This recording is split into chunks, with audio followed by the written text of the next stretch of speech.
আসসালামু আলাইকুম, সবাই কেমন আছেন? নিশ্চয়ই ভালো আছেন। আমরাও ভালো আছি। এই তো আমরা একটু বাইরে যাব।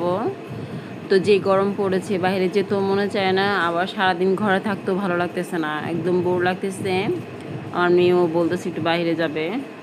তো আমার মেয়ে আবার দুপুরবেলা ঘুমালে দেখা যায় উঠতে এত দেরি হয় যে পরে আর সময় পাওয়া যায় না, কারণ এখন দিন বড় রাত ছোট হয়ে গিয়েছে। দিনের মধ্যে যদি না বের হয় তাহলে দেখা যায় ঘোরা যায় না একটু। তো ঘুমাচ্ছে, তোকে চেষ্টা করতেছি ওঠানোর জন্য। তা আমি ভাবলাম তার আগে আমি একটু রেডি হয়ে নিই, পরে ওকে উঠাচ্ছি। ওকে উঠিয়ে জামাটা পরিয়ে জাস্ট বের হয়ে যাব, বেশি দূরে যাব না আর কি, একটু বাইরে হাঁটাহাঁটি করব। তো ওকে ডাকতেছি কখন থেকেই, সে কিছুতেই উঠবে না।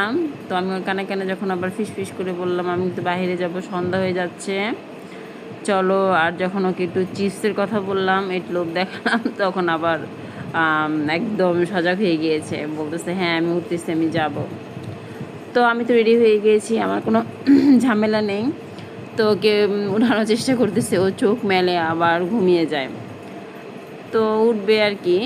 তো আমি ফাঁকে বাকি কাজটুকু করে নিয়েছি, এর মধ্যে উঠেই ওকে জামা টামা পরিয়ে সুন্দর করে রেডি টেডি করে দিলাম। তো ওঠার পর আমার মেয়ে, আবার বাচ্চারা দেখা যায় সাধারণত ঘুম থেকে উঠলে কিন্তু মানে বিরক্ত করে, আমার মেয়ে অতটা করে না, করলেও তো আজকে একদমই সে করে নাই, হঠাৎ দু একবার যদি করে এই আর কি।